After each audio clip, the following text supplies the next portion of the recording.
व्यास publication house प्रकाशित ग्रामदेवतांचे ठाणे या पुस्तकांचा प्रकाशन सोहळा नुकताच संपन्न झाला। प्राचार्य डॉक्टर विजय अनंत कुलकर्णी लिखित या पुस्तकाचा प्रकाशन सोहळा पार पडला। विद्याप्रसारक मंडळातील महाविद्यालय संकुलातील पाणिनी सभागृहामध्ये हा कार्यक्रम संपन्न झाला।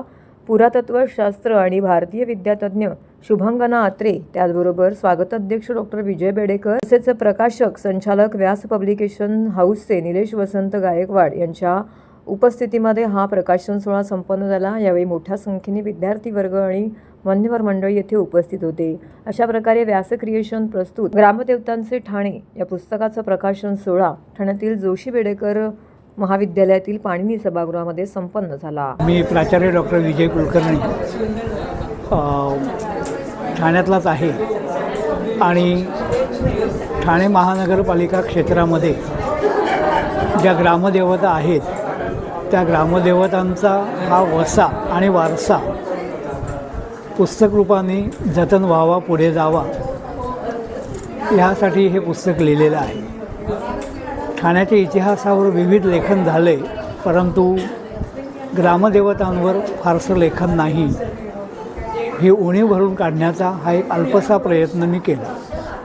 हे संकलन आहे, हा मौखिक इतिहास आहे, ओरल हिस्ट्री म्हणतात त्याला, तो आहे आणि सुमारे म्हणजे गावदेवी, जरीमरी, साती आसरा अशा 85 ग्रामदेवतांचे उल्लेख याच्यात आहे आणि 15 पुरुष ग्रामदेव म्हणजे बामणदेव किंवा धर्मात्या, देवचौट्या अशा वेगवेगळ्या पुरुष देवतांचे उल्लेख याच्यात आहे आणि ठाण्याच्या इतिहास लेखनामध्ये एक भर असावी किंवा एक समृद्धी यावी यासाठी हा एक अल्पसा प्रयत्न मी केलेला आहे। तर जसं शुभांगना आत्रे म्हणाल्या की हे प्रादेशिक इतिहास असतो, राष्ट्रीय इतिहास असतो, प्रादेशिक इतिहास असतो, स्थानिक इतिहास असतो, तसं यांनी हा स्थानिक इतिहासचं एक डॉक्युमेंट तयार केलेलं आहे, एक दस्तावेज तयार केलेला आहे आणि तो फील्डवर्क करून केलेला आहे। प्रत्यक्ष त्या ठिकाणी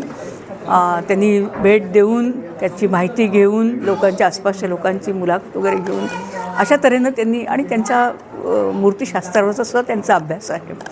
तर अशा तऱ्हेचं काम करणं हे याला खूप चिकाटी लागते आणि संशोधनाची एक दृष्टी लागते आणि ती सगळी संकलित माहिती ही अतिशय सुव्यवस्थितपणे, जसं आपण म्हटलं की इतिहास लेखनशास्त्राच्या तत्वानुसार ते लिहिलेलं आहे। आज ग्रामदेवतांचे ठाणे हे पुस्तक प्रकाशित करत असताना अगदी अत्यानंद होतोय।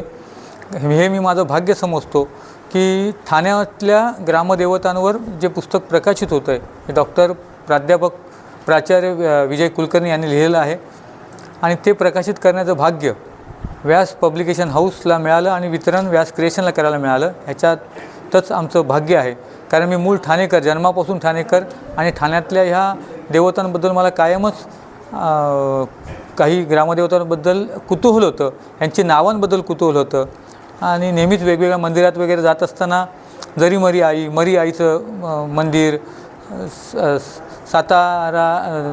साती आसरा मंदिर किंवा अशी वाघजाई मंदिर, अशी वेगवेगळी नावं घेत असताना हे नेमकं का नाव पडलं असेल, तर मग नेमकं हे पुस्तकच आमच्याकडे आलं।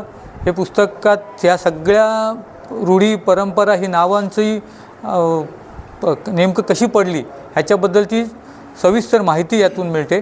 ठाणे परिसरातील सर्व मंदिरं आणि त्याची परंपरा यातून हे पुस्तक छानपैकी साकारलेलं आहे। समस्त ठाणेकरांसाठी एक आगळं वेगळं ऐवज या निमित्ताने उपलब्ध करून देण्यात व्यास क्रिएशनला निश्चितच आनंद आहे।